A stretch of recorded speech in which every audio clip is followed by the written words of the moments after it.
Good morning. I know that this here is a little bit early, but I couldn't help but to hear about this case. I want to say that this is out of Tennessee.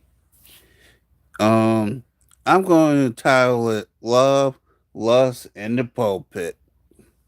And shout out to this content creator um called the Family TV.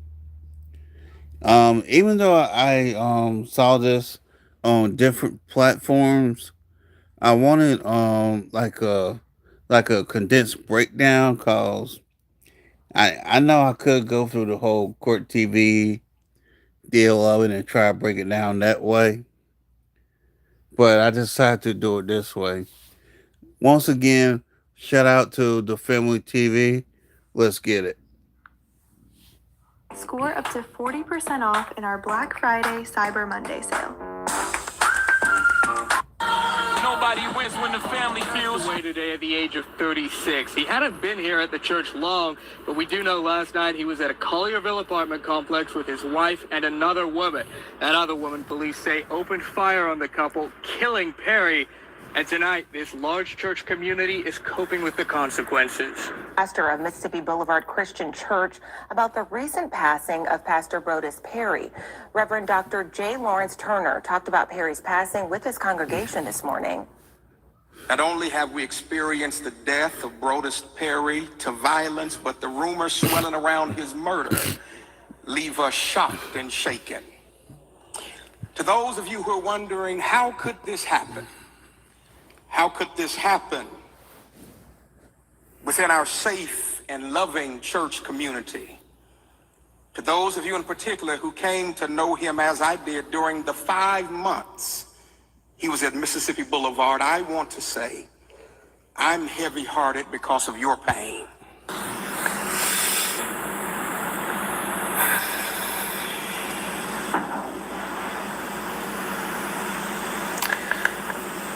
As I was performing oral sex on him, he began to thrust himself inside my mouth really hard.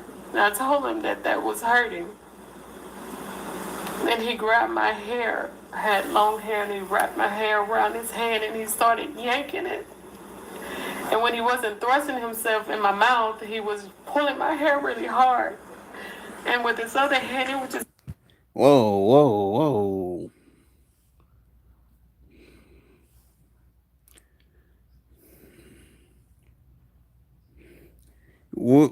We are out of the gate with graphic detail. Lord have mercy. hit me and hit me and hit me. And I was like, it's hurting. And he was like, you better not bite me. You better not bite me. And he said, I think our time is up.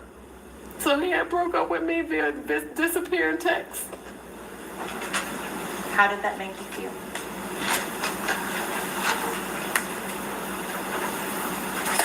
I felt so used and worthless, and I just felt like trash. Like, who does that to somebody who they say that they love? Man, when I say God real, I really mean God real. And this story is a prime example of that. You will see exactly how some faith that's meant to heal people can sometimes hide sin deep enough to destroy you. We're talking about a woman who went to her pastor for help and ended up sleeping with him. And years later, that same sin led her from the church pew straight to the courtroom.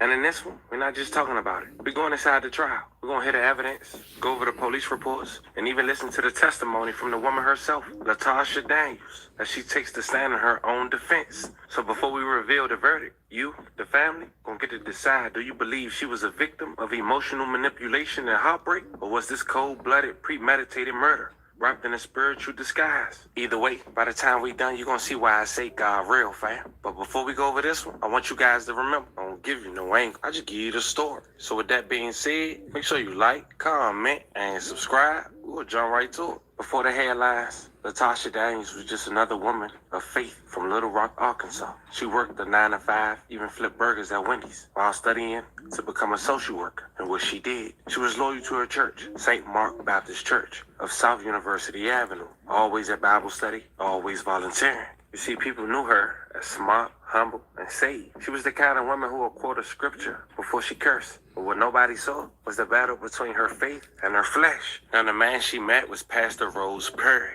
According to him, he was no street dude. He was educated, a therapist, and a pastor over the couple's ministry. He was married, respected, leading sessions, teaching husbands and wives how to quote-unquote keep God first. So when Latosha's own relationship started falling apart, she turned to him for guidance. One day, she came looking for a prayer and found attention. Back in 2016, after having a fallout with her husband, she decided to attend a counseling session with the pastor. She opened up, told him about the infidelity in her marriage, the loneliness and confusion. And instead of keeping it spiritual, he crossed that line. But you'll later hear from this woman on the stand.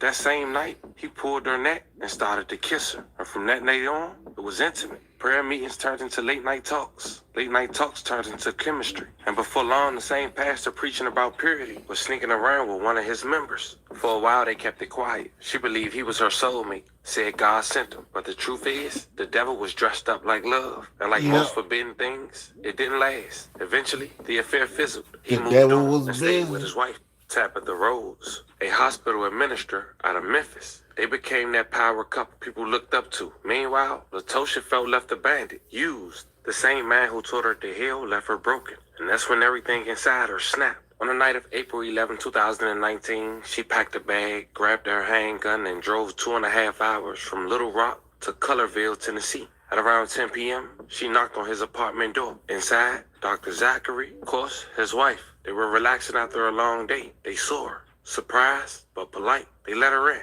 For a few minutes, it was civil. Small talk, old memories. Then the questions came. Why'd you leave me? You said we was forever. The argument got heated. And according to prosecutors, that's when she pulled out a gun. 5 shots. Tabitha was hit, a bullet grazing her head. Zachary, he fell to the floor. Latosha stood over him and said the words that froze the whole courtroom years later. You broke my heart, then fired one last time. When police arrived, she was still inside. They ordered her down. And when they cuffed her, she looked at them and said, I should've myself too. In her car, luggage, clothes, purse, gun. Like she already accepted she wasn't coming back. She was charged at first with first-degree murder, attempt murder, and firearm and commission of a felony. He's 6. He hadn't been here at the church long, but we do know last night he was at a Collierville apartment complex with his wife and another woman. That other woman, police say, opened fire on the couple, killing Perry. And tonight, this large church community is coping with the consequences. Hey, I'm Kendra. I'm a therapist at Oasis, and I lead the art groups. They have 6 hours a group a day. So the art Is coping with the consequences. Receiving numerous 911 calls, possible gunshots. It didn't take long for the calls to start coming in. Commotion inside a unit at the usually quiet Meridian Park Apartments in Collierville Thursday night. There'll be a female crying and some others screaming. When police got there around 10:20, they found a man and woman with gunshot wounds. The Commercial Appeal now identifying the couple as Mississippi Boulevard Baptist Church pastor Brodus Perry and his wife. Perry dying from his wounds today, according to the church. We've learned Perry was fairly new to the congregation, where he oversaw the couples ministry and discipleship ministry. Originally from Florida, he most recently worked at St. Mark Baptist Church in Little Rock. It appears it was in Little Rock where he met the woman police say killed him, Latasha Daniels. She lists herself as a certified anger management specialist and uses the Wait a minute. You tell me this woman is a certified anger management specialist, but yet she couldn't control her anger? Y'all, you can't make this up. Doctor. A business filing with the state of Arkansas shows she's also an officer at a company called The Root Behavioral Health. It's unclear what she was doing in Memphis Thursday night or what could have motivated her to pull the trigger as police. Fast forward 6 years later since the incident, on the first week of November 2025, Shelby County Criminal Court, the trial finally began. Prosecutor said she planned every step, that this wasn't passion, it was revenge. They showed texts, maps, 2-hour drive. They said she couldn't stand seeing him live the life she wanted. But they said otherwise. Claimed she was emotionally manipulated by a man of God who blurred the line between pastor and predator. They said she wasn't evil, she was broken. The jury heard the pastor wife testify. She cried through her tears. How she watched her husband die on the living room floor, still calling Latosha's name. When they played the 911 call, you can hear the trauma in her voice. The entire room was silent. But the most important witness who took the stand was Latosha in her own defense. And rather me tell you what she said, fam, check it out. Did that cause problems between you and Brodus? At first, no, but as it continued to go on, it did. Especially after he joined like this, he called it a book club, but they met on Marco Polo talking about the book, The Ethical Slut, and so the more that he engaged in that, it became to where it was because he was more like, why are you not on board with this? And I'm like, why would I be? Like, it doesn't make sense because we already have limited time together. So why would I say, yes, you can be able to be with multiple women? And so it was that part, it was hard. Did you love Brodus, Mary? I shouldn't have, but I did. Were you in love with Brodus Perry? I was. Were you wanting to build a life with Brodus Perry? I wanted what we had at that time, yes.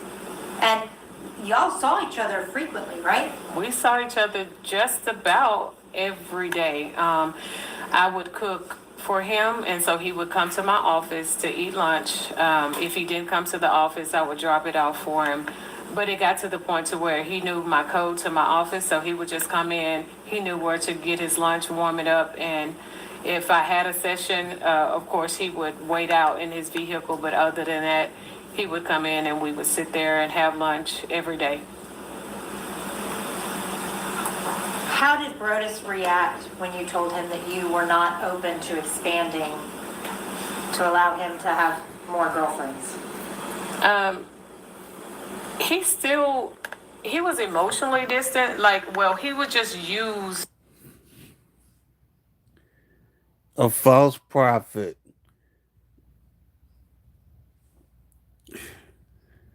A false prophet playing with God. Crying damn shame. He would tell me, well, you need to go and find someone. And I'd be like, I don't want anyone but you. And so he knew that would play on like my insecurities. So one time when he said, you need to go out and find someone, I said, well, what if I do? And now, you just admitted you knew this would play on your insecurities. If you knew that dealing with this man made you insecure, why did you still keep dealing with this man knowing that this man had a wife? said, well, then we won't be together.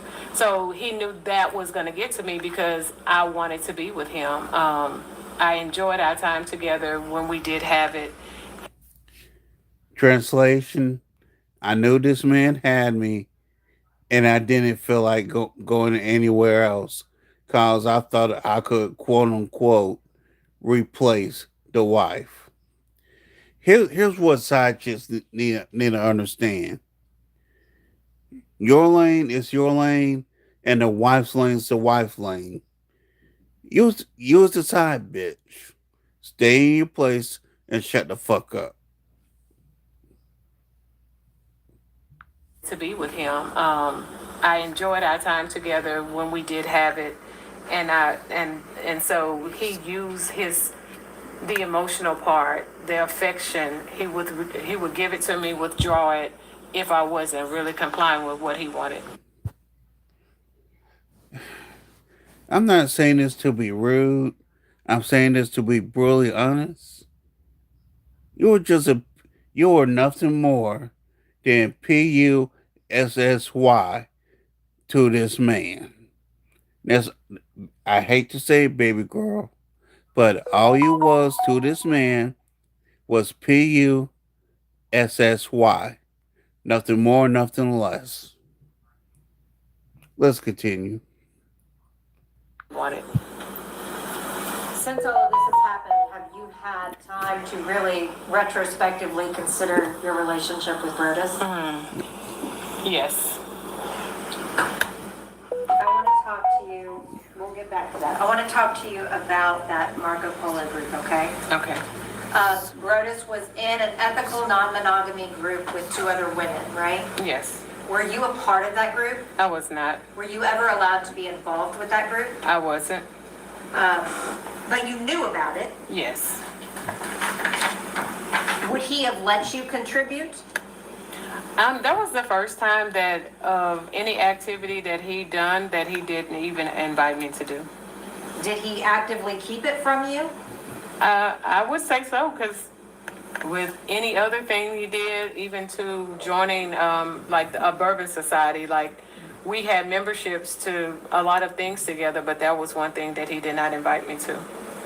I want to talk to you about when Brodus and Tabitha Perry moved to Memphis, okay? Okay. Mississippi Boulevard reached out to Brodus, right? To my knowledge, according to him, the pastor from Mississippi Boulevard reached out to Pastor Pointer, and then Pastor Pointer shared that with Brodus. Had Brodus, to your knowledge, had any issues at St. Mark's? Yes, he would tell me a lot about conflict that he was having with some of his coworkers.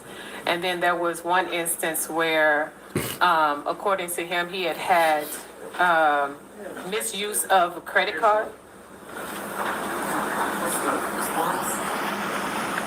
Your Honor, this is going to the context of their relationship, just getting background on, and this is going to her buying things, paying for things. This is a debt that she repaid for him. That's what it's going into.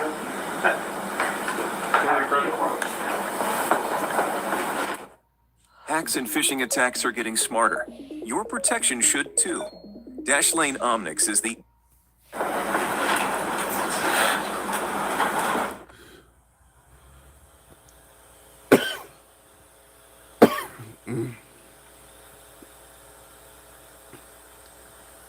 The reason y'all not hearing anything because this is sidebar.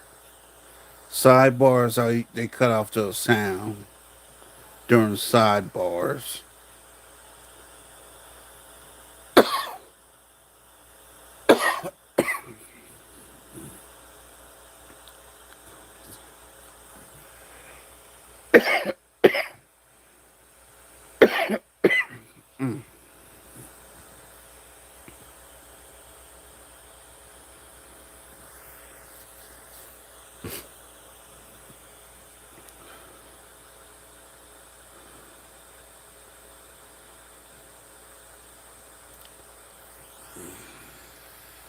Okay, let me speed this up. How much was that? The debt was $2,500, but I ended up getting him $2,300, and he got very upset with me about it Why did he get upset with you about it? because he wanted me to do the full price. And that was not your debt, right? No. So, did Brodus talk to you when this other church reached out to him? He did. Did he discuss with you whether or not he should accept it? Yes. What did you tell him? I told him I thought it was a great opportunity for him. Why? Because of the things that was being shared to me, that some things he was dealing with within the employment at St. Mark. I thought that would be a great thing for him. So he sent me his resume, told me to change it to performance-based, and I did that, and he went to the interview. Is Mississippi Boulevard a prestigious church? To my knowledge. And you're not from here, right? No, You've never lived in Memphis? I have not. Did he eventually accept that position at Mississippi Boulevard? Yes. Did the church have a going away party for Brodus and Tabitha Perry? I planned a going away party. Actually, he had 2. He had one at the Cigar Lounge and then one for the church. Who planned the party at the cigar The lounge? cigar Who line. planned the party at the church? I did. Who paid for the majority of the gifts? I did. And then he gave me a backstory on how to be able to. Ma'am, that, that's a little sugar mama-ish. I'm just saying. You, you, you acting like a sugar mama. Elicit money from the other members of the church so that he could have a certain amount of money for when he left. What do you mean? Like it was, hey, reach out to the life groups and tell them, I'm going away and we're going to do monetary gifts. So that's what I did. Did he get monetary gifts from that? He did. Before Brodus left, did he give you his new address in Memphis? Yes. Now, I want to talk to you about after they moved, okay? Okay. Did your relationship with Brodus Perry continue after he moved to Memphis? Yes. Would Brodus come back to Little Rock? He would. Do you know why he would come? Why he would come back? Yes. The main reason why he would come back is because of his orthodontics appointments. And then also he was building up a business and a consulting business, and he was beginning to he had one client that he was coming back to begin to do some consulting with. What would happen when he came in town between the two of y'all? We would meet up at the hotel and hang out. I want to, and was that he would come in town and he would contact you? Yes. And y'all would get together? Yes. Now I want to talk to you about April the 15th. I'm sorry, not April the 15th, March the 15th of 2019, okay? Okay. Did Brodus come in town that day? He did. Did he text you? He did. Did you meet him at the hotel? I did. Do you recall what hotel? I think it may have been Spring Hill. What happened after you went to the hotel? The first time I went to the hotel, it was, just a drop off. He had asked me to bring him, to go buy him something to eat and to stop by and get him some bourbon. After I brought that to him, we made an agreement to meet up later on. I had called him and as it was getting later and say, hey, what time are we going to meet up? And he was just like, I don't know. I'll let you know. But he never called. So I was at home and I was like, I'm just going to break up with him. Like, I'm not going to do this treatment. Like, no. I went to the lounge. I still had some gifts to give him, and he was coming out. And I said, unlock your car, and I started putting the gifts in. Well, once he got closer to me, he just hugged me and gave me the key to the room and was like, go to the room.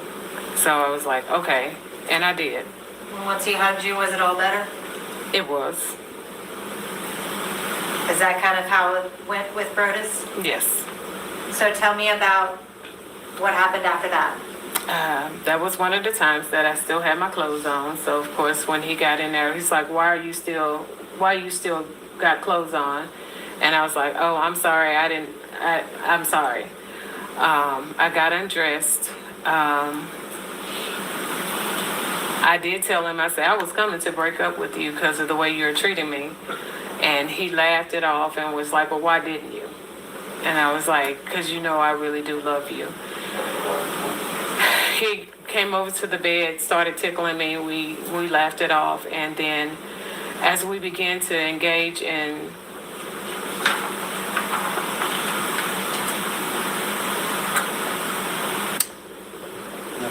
what I thought was going to be love making was not that night.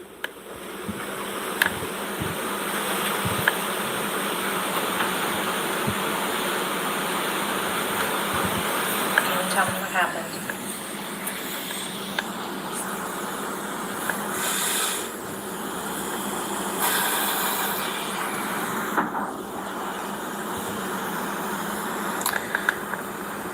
as I was performing oral sex on him, he began to thrust himself inside my mouth really hard. And I told him that that was hurting. Then he grabbed my hair. I had long hair, and he wrapped my hair around his head and he started yanking it. And when he wasn't thrusting himself in my mouth, he was pulling my hair really hard. And with his other hand, he would just hit me and hit me and hit me. And I was like, this is hurting. And he was like, you better not bite me. You better not bite me. And then after that, we had sex, and it was just rough, and it was hard, and it was just not what I was used to. And then once we finished, something he never ever does was he rolled over and just gave me the cold shoulder, and I was like, you're not gonna hold me? And he was like, no. Woman, the man never loved you, okay? You, and I'm not saying this to be rude, but I'm going to say this to be brutally honest. You are nothing more than a living, breathing sex doll to this man. This man treated you like a sex doll. Cause truth of the matter is, to to this guy, you were nothing but a sex doll. I hate to be brutally honest, but that's that's all you was. You were nothing more than a sex doll. And just went to sleep. How did that make you feel?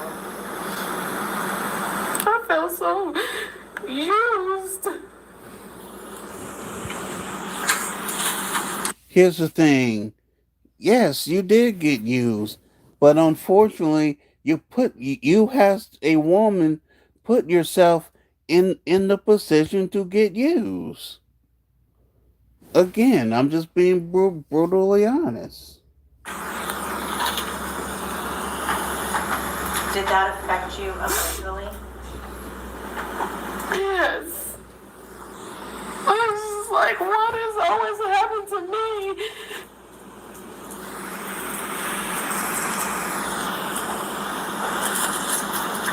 Did you decide anything when you were in that emotional state?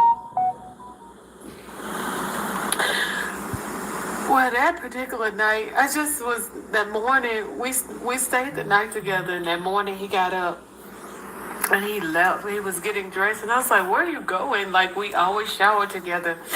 And he was like, and I was like, where are you going with still smelling like me? And he was like, none of your business. I was like, since when did you not tell me your schedule? And he left. Well, he was getting ready to leave. So I got up and I got dressed. And as I got dressed,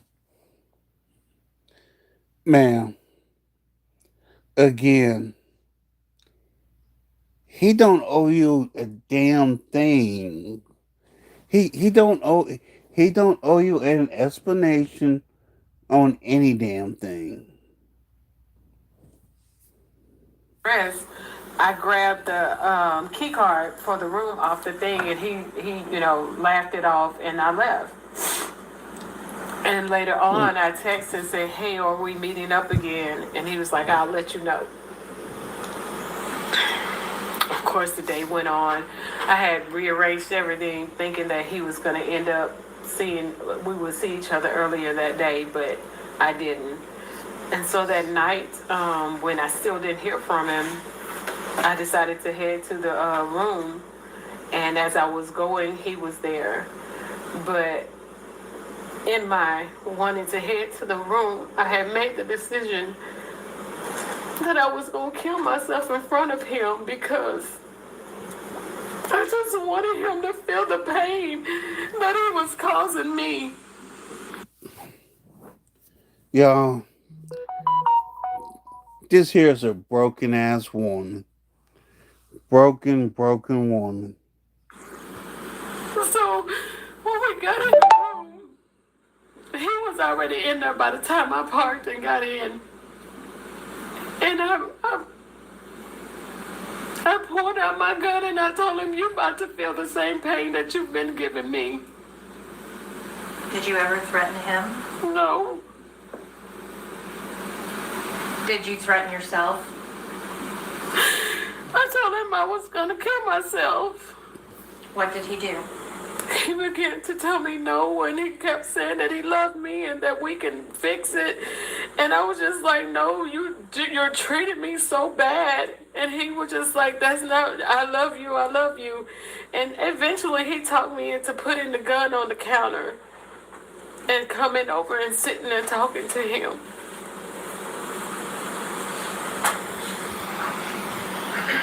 Did that restore a reason for you to live in that moment? It did. Was this the first time that you had gotten to the point of hopelessness that you felt like you needed to kill yourself? Not in a relationship, no. Have you struggled for a long time with depression and suicidal ideations? Yes. After Brodus convinced you to put down the gun, did he take the gun away from you? No. Did he take the gun from the counter? It wasn't until I got ready to leave when I went back to try to get it, and then he pushed me out the way and he got it.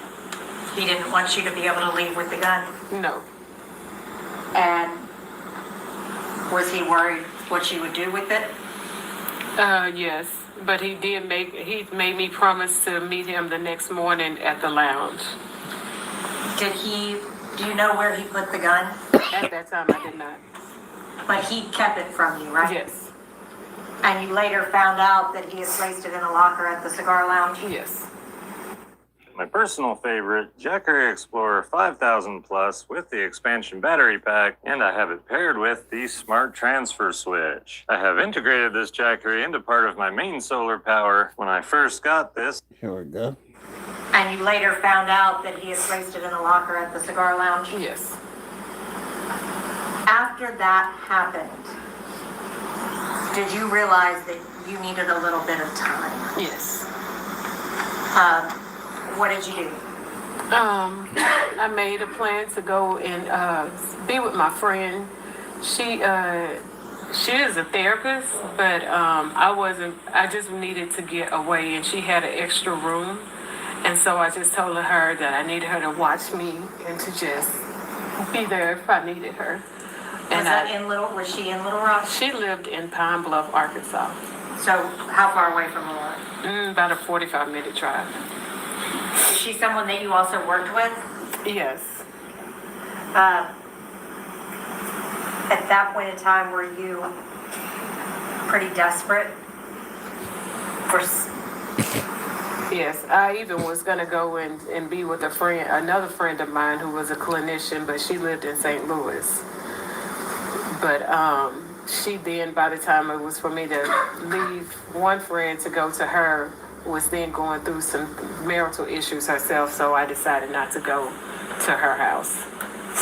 During the time that you stayed with your friend, were you speaking with Brodus? Very limited. When you got back to Little Rock, did you resume speaking with Brodus? I did. Were y'all still together at that point? Yes.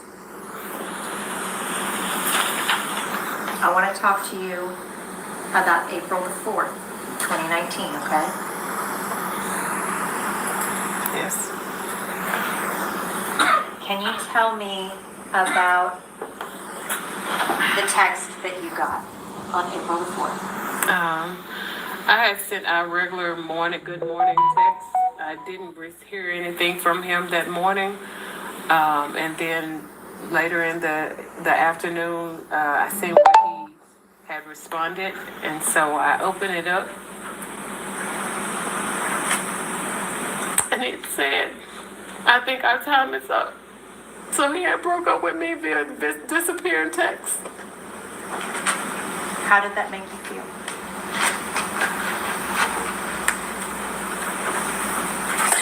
I felt so used and worthless, and I just felt like trash. Like, who does that to somebody who they say that they love? Madam Mayor, please.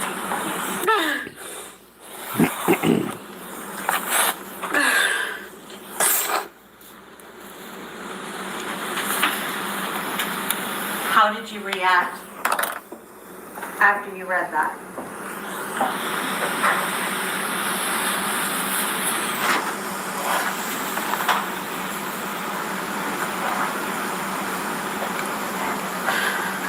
I wrote a letter. I wrote a note, a suicide note to my family because I was just like, I'm tired. I'm tired of the pain. I'm tired of it all. And I just wanted I wanted the pain to end. So I wrote a note and made a plan to take my life. Your Honor, may I approach the witness? Yes.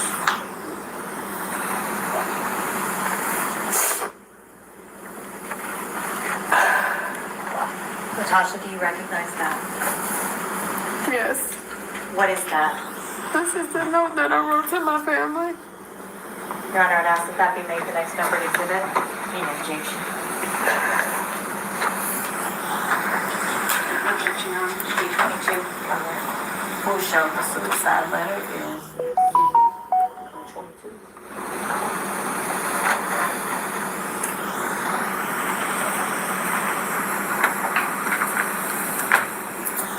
Natasha, can you tell me the date and time of that letter? April 4th, 2019 at 3:14 p.m. Can you read that letter to the jury?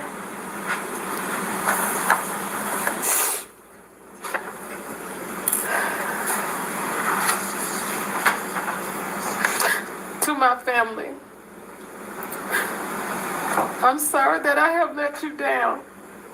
I tried my best to be the person you all thought I was. I tried to be the person you could count on and be proud of. However, I have been depressed for a long time. I did well with coping until the past 2 years. My world changed February 24th, 2017. And the shit just keeps getting worse. I know what I have been through may be nothing to some. And you don't understand why I couldn't bounce back. I have fought hard for so long to keep things together. I didn't trust anyone to know deep down how bad I was struggling. Only a few of people knew, but they couldn't help me. To my fellas, I'm so sorry that I have let you down. I have fought hard to be the best mother I could be to each of you. I pray that what I have taught you will stick with you forever. Please don't be ashamed of me. Mother, thank you for being my mother. Please know that although you didn't think I loved you, I really did. I wanted so badly for us to be close. There was many times I just wanted to crawl into your arms and have you hold me. I'm sorry for being a failure. I tried to make you proud of me. Words can't explain or express the pain I feel at this moment. I have pretended for so long to be happy. It's clear this I woman have tried to needed work through therapy. the pain and began to heal. But just as my life would have it, yet another loss appears to remind me just how much of a failure I am. I don't have any insurance and I don't have any money. So please, just have me cremated and don't worry about a service. I don't want to be a burden. I'm sorry for letting all you down. I love you all so much, and I wish I could live myself as much as I wish I could love myself as much as I love you all. Please take care of my fellas and always remind them of my love for them. I'm not being selfish. I just don't know how.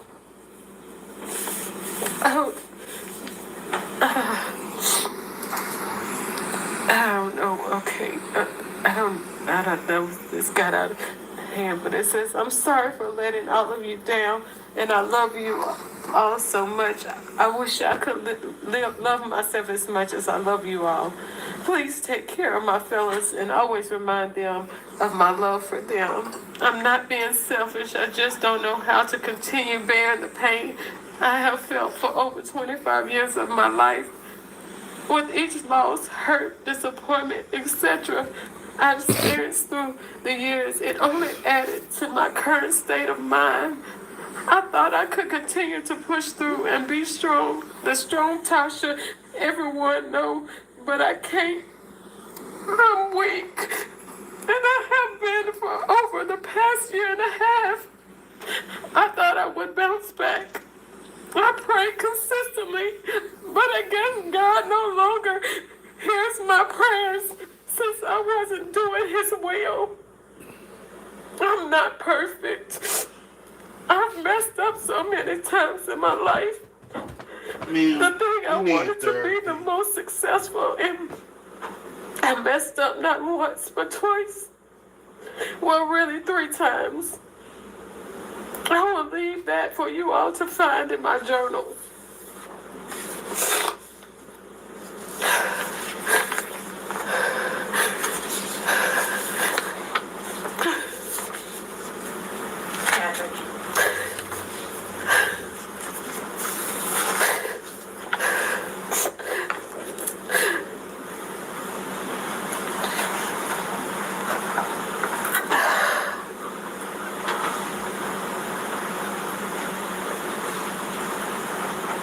You were at that at 3:14 p.m.? Yes. Where did you leave that? I left it in my phone because I knew my little sister would find it because she helped me with my appointments. And that's the phone she used for making my appointments. Did you leave it for her to find? Yes. What did you do after you wrote that note? I drove to Sherwood to go purchase a gun. Why did you go purchase a gun? Because I didn't have my other one. What was the purpose of the gun? I wanted to end my life. And I felt like that was going to be the best way to do it. When you went to that store, were you buying a gun to kill yourself, or were you buying a gun to kill someone else? I was buying a gun to kill myself. I had a whole plan.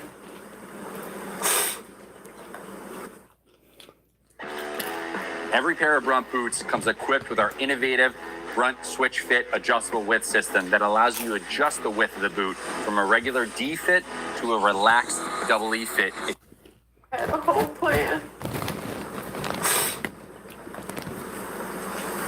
What was your plan? I didn't want to do it at my house because my son lived with me. So I decided, as I was just thinking about all the pain, to go to this park in Jacksonville, Arkansas. How far away from Little Rock was that park? Jacksonville might be about a 20-minute drive from my home.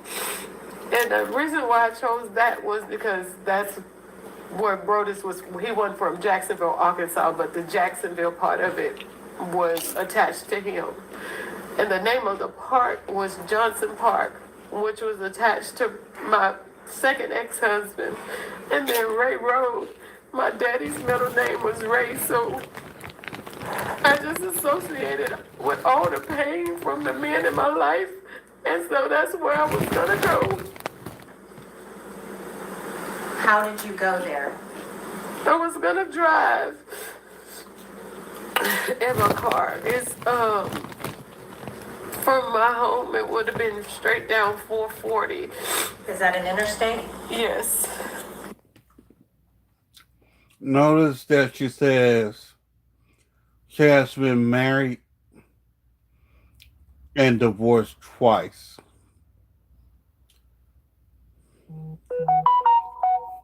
The false prophet knew this woman was broken and capitalize on it. What happened while you were driving to Johnson Park? As I was driving, I saw the exit. And so then I was like, go talk to him, Tasha. Just go let him see you. Go see why. And that's what I did. I just drove so I can see him face to face and hope that I can get something from him besides the fact that he broke up with me with a disappearing text. And as I was driving, he did text me, and as he was telling me that he still loved me. So I was trying to just figure out what was going on. What did you do after you saw the Memphis exit? I took it, and I drove to Memphis. Where did you go? I went down to where I knew he would possibly be, which was a lounge, I guess it's in the downtown Memphis area called The Pocket. At the time, I think it was a fairly new lounge that he, when he got employment at Mississippi Boulevard, one of the members there had told him about.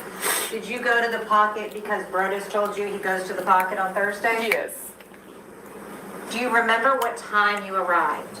I don't. I just know it was dark, and I know that I circled around for approximately 30 minutes trying to find a parking spot because I didn't know that you couldn't like park on the street. That everything down there was paved. Yeah. Just to back up for a second, when you went to the gun store to buy the gun to kill yourself, what did you take with you? Just my license and my debit card. Where was your purse? I guess I had left it at home. Did you bring just necessities with you to the gun store? Yes. And you left the gun store right after you finished purchasing the gun, right? Yes. How did you select the gun? I went with what was the cheapest that was on. They have a wall that has all the guns, the names, and the prices, and I just chose the cheapest one. How did you select ammunition? Whatever the guy told me to get, I got it. Cause I was about to walk out the store he was like, do you need ammunition? I was like, oh yeah. And so he told me whatever he recommended, I was like, yes. And did you see on the video where he was showing you different types of ammunition? Yes. Is that what he was saying? Right. And I told, you couldn't hear, but I was like, I don't know. Just whatever you tell me. When you left the gun store, what did you do with the gun? I think it was still in the bag. I went home because I did, wanted to leave my son something. So I had stopped at the ATM and got out whatever money I could get. And so when I got home, I put that in his room. And then I changed clothes. And I dumped some bullets out on the bed and just grabbed a handful of them and took the gun and left the house. What did you do with the handful of bullets and the gun? Once I got in my car, because I was trying to hurry up and leave because I didn't want him to come home while I was there, I loaded the gun in my car. And once whatever was left over, I put everything into my coat pocket that was sitting in the passenger seat. Now, when you parked downtown, where did you go? I started walking in the direction which I knew the lounge was. And once I got on the street, I started walking up the street and I actually saw Brodus coming out of the lounge and I walked past him. Were there any rules in your relationship regarding how to behave when you saw him in public? Yes, I was not to approach him because I never knew who he may have in his company. So I was not to approach him, but if he acknowledged me, then I can have, talk to him. Did you come within his sight? Yes. Did he acknowledge you? Yes. You actually walked right? I walked past him, and so he said, so you're just going to walk past me and not say anything? At that point in time, did y'all engage in a conversation? Yes. After you talked with Brodus, what'd y'all figure out? Well, we decided that because his thing was I still wasn't wanting to be on board with him and this non-monogamy and being able to see other women. So we came to I told him, well, we still haven't told Tab. You've always said something about telling Tab, so we haven't told Tabitha. And he said, okay, we'll tell Tabitha. He told me to go to the apartment and just talk to her about tennis until he got there, and that once he was there, we would tell her. He had to go to his boss house to drop off something. And so he gave me a backstory as to what to tell her if she asked me while I was in town. And we left. But before leaving, we came to the resolve that once we told Tabitha about the relationship, we had a trip that was planned to go. We was going to Kentucky.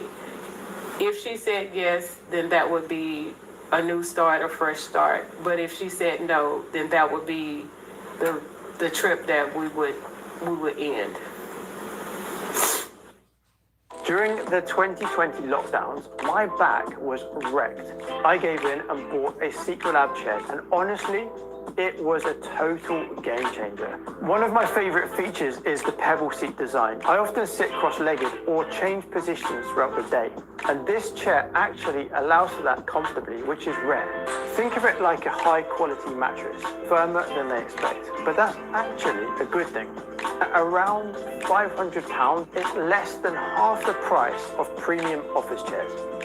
But it offers just as much adjustability and comfort.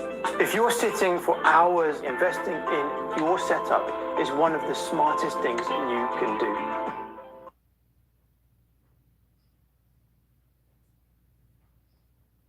These boots are made for adventures in the wild and for surviving the hard work. Buy them now and thank me later. These aren't just boots, they're battle armor for your feet. With the steel toe design, you can drop a whole box of tools on your feet and not feel anything.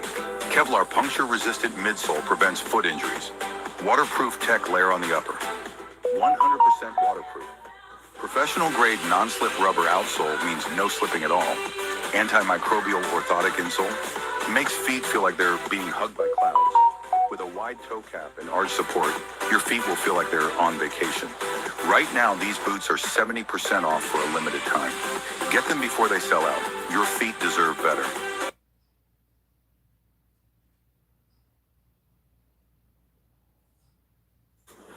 Did Brodus indicate to you that he was going to tell Tabitha while y'all were at the apartment?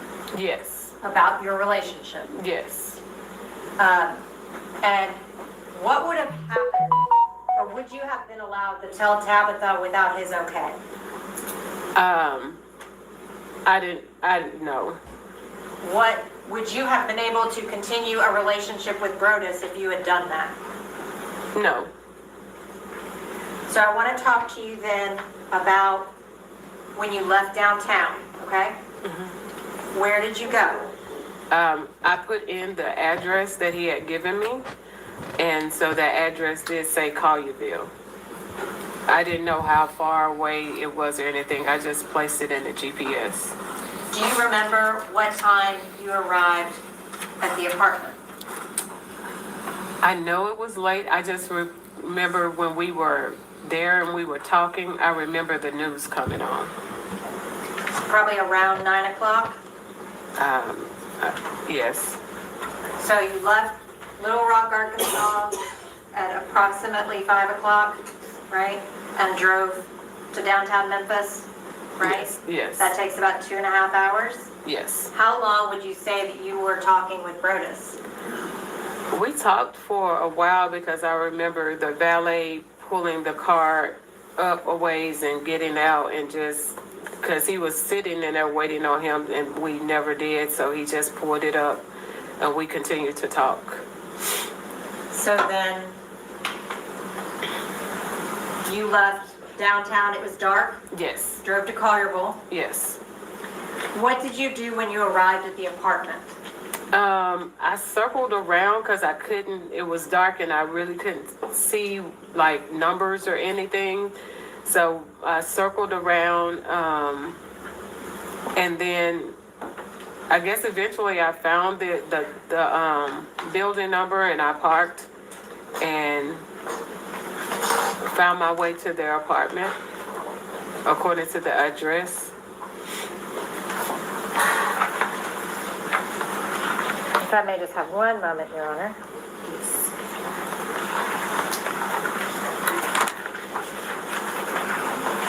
This is part of Exhibit 12.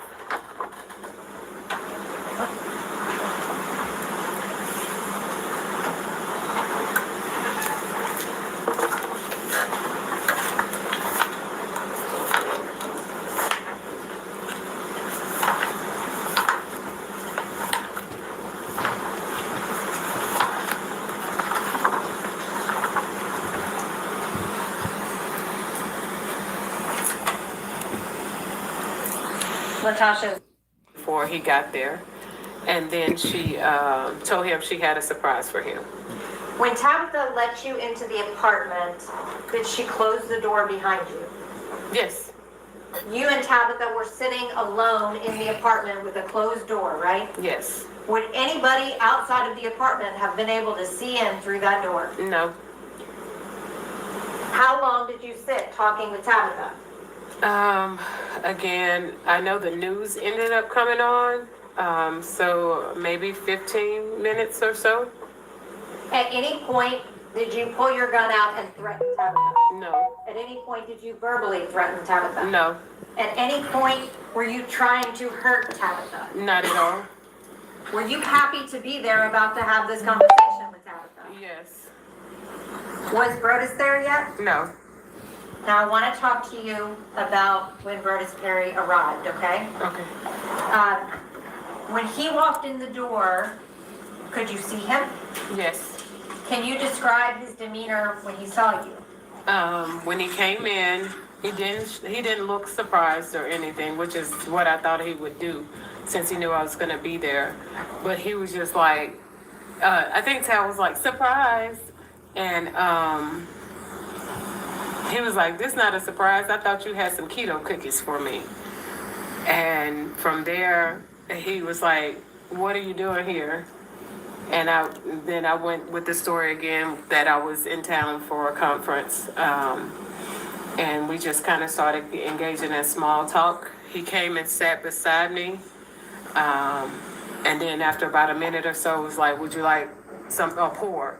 What is a pour? A pour is some bourbon. Did you accept the pour of bourbon? I did. Where was Brodus seated? He was approximately a foot or two from me. I'm putting back up from the cumulative exhibit. That blue chair? This blue chair right Yes. here? And you were seated here? Yes. And Tabitha was still seated here? Yes. After you accepted the pour of bourbon from him, did he make any comments about you drinking? He came back and sat down, and as we were talking, he would make references to me drinking and would say, well, I think you're going to have to stay the night. So I'm thinking, okay, well, this is about to get into this conversation. But he never would give me eye contact. But he would continue to make, it's like, we have to clean out the bed in there because it has a lot of clothes on it. And, but I'm still looking at him to get, to see where are you going with this. But he never did lead into the conversation. He actually started asking me questions like, so where are you staying in Memphis? And I'm like, that wasn't part of what you told me you was going to say. So I don't know Memphis. He knows I didn't know Memphis. And so I didn't know what to say. I finally said an Airbnb. And then Tabitha was like, where? And I was like, downtown. And then that conversation ended. And he continued to say something about me staying the night, but never going into the conversation of what we were supposed to be talking about. Had you ever been into that apartment before? No. On April the 4th, when you were there, what part of the apartment did you go into? I walked through the front door, which led into a small little hallway and right into their kitchen area. And then into the living room? And then into, yes. Did you go into any bedroom? No.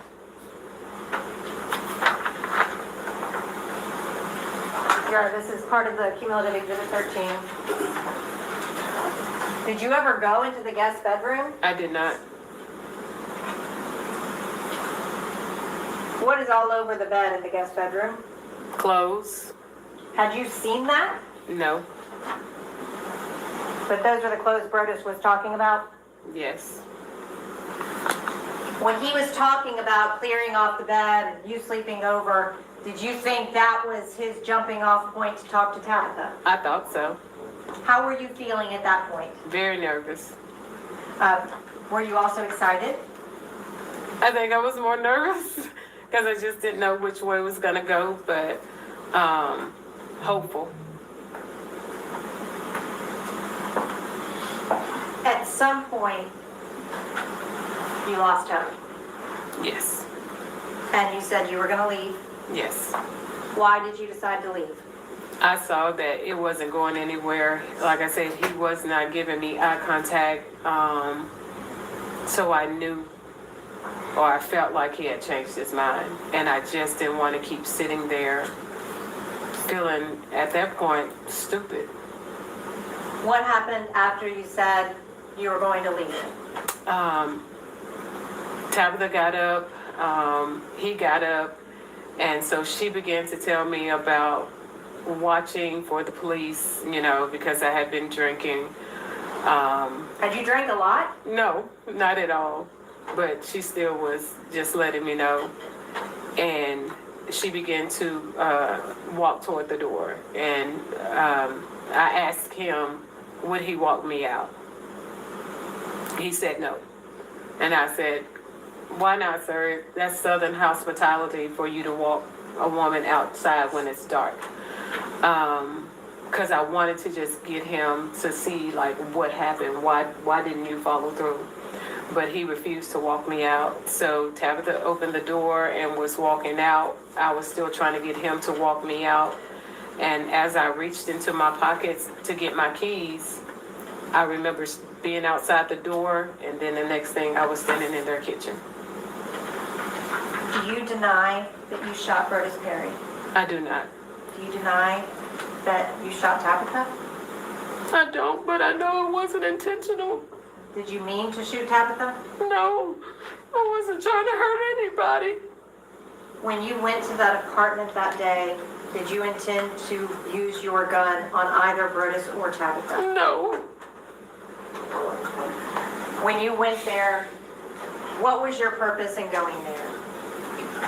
Thinking that I was going to get some kind of ending to the relationship.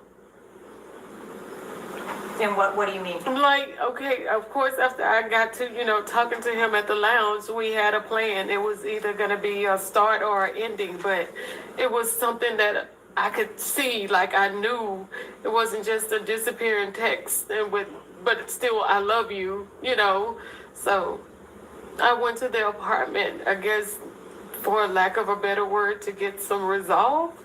Did you have hope, given that Tabitha was open to the open marriage? I was nervous about that because, like I said, he had told me she had these rules about not nobody that you know and things like that. So I'm like, she knows me. So I don't know what that was going to be like. I didn't even think about anything beyond that. From a young age, I told myself I wouldn't be caught dead in a toxic or abusive relationship. And yet there I was, and I had no one that I felt comfortable enough to talk to about the things I was experiencing. I was honestly embarrassed. Throughout my time with her, she taught me how to not only stand up for myself and my opinions, but to also give myself the same grace I give others. I'm allowed to mess up and shouldn't have to fear getting screamed at or demeaned. She helped me see the line I was blind to when it came to care and control, and gave me the courage to speak to my friends and family about what had been going on for the past 2 years. Thank you for giving me the voice I knew I had, but I just couldn't find. I can't describe how appreciative I am that you led me to where I am now. How are you feeling right now? I think so happy that I can see that part of the journey. I don't think it's very often that like you get to hear from a client.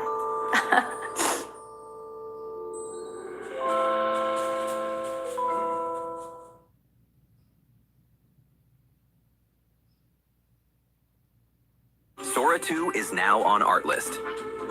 And you're still here? Go to artlist.io. You now have the most advanced AI video model on the market at your fingertips. Get incredible realism with fully integrated sound. You keep the frame, I keep the story. Build your own world with multi-shot stories and character consistency for any genre, all based on your prompt. So go to Artlist and start creating without limits.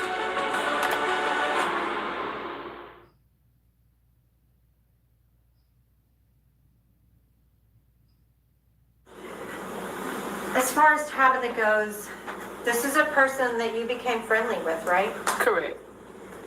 How did you balance that with having an affair with her husband? It was very hard. She, like, we started off, she had approached me to invite me to lunch. It came out of nowhere, and I didn't know, like, what was really going on, because by this time, Brodus had been talking about us being sister wives, and so when she asked me, I was a little confused, because I'm like, okay, you know, has he talked to her about it? But she never said anything about our relationship.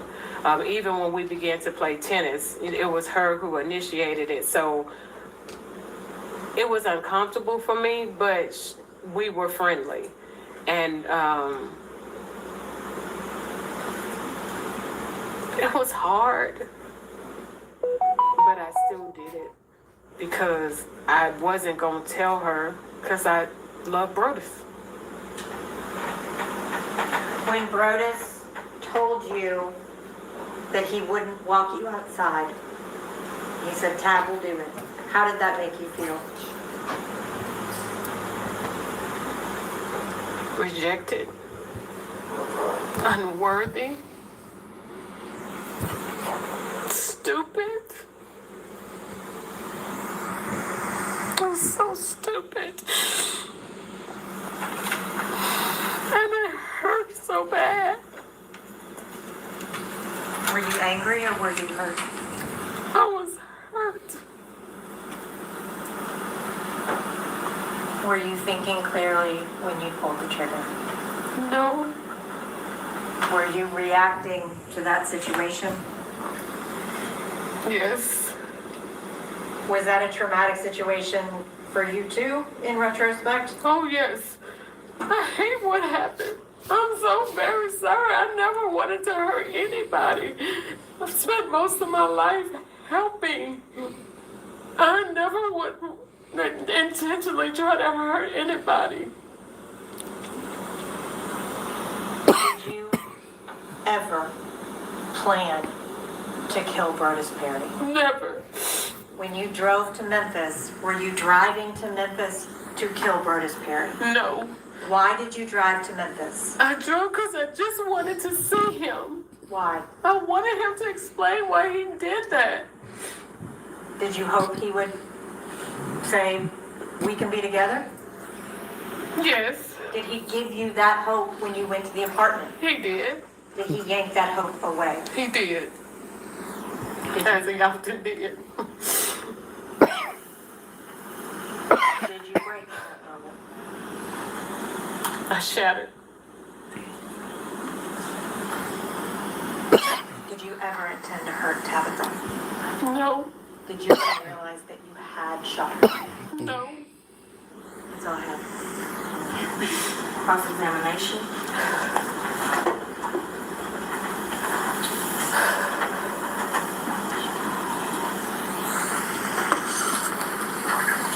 Ms. Daniels, I'm going to take you back to April 4th, 2019.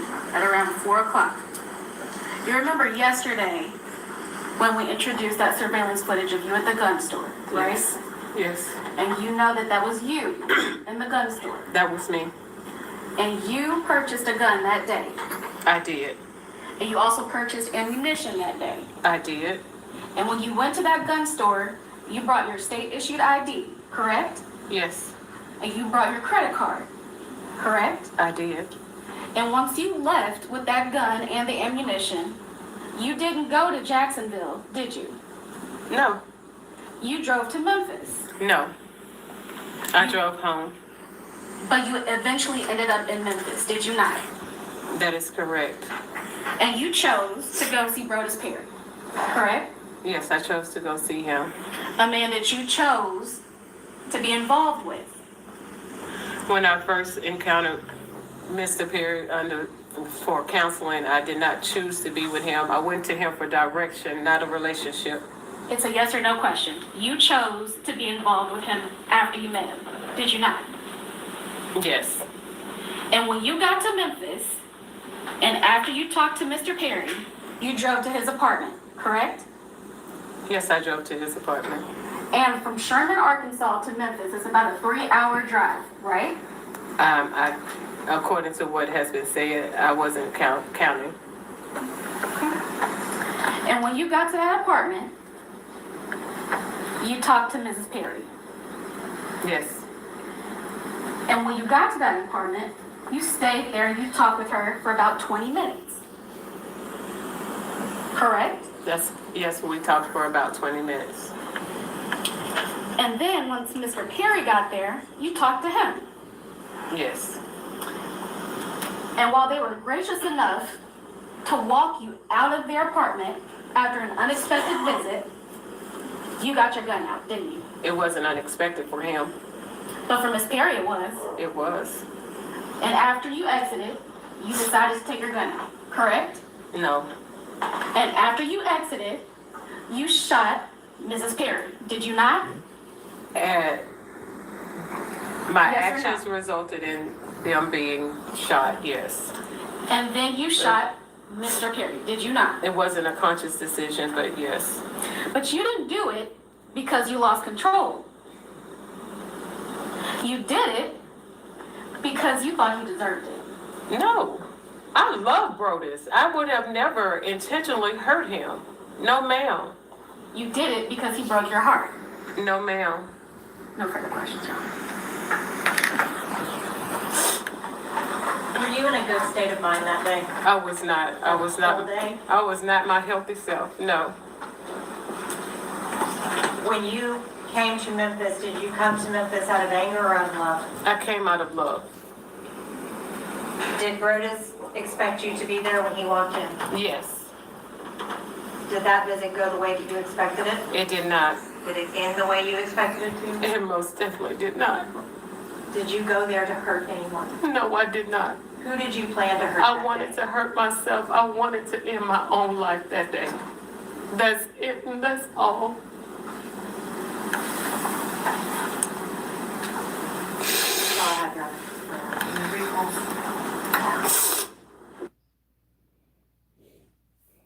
And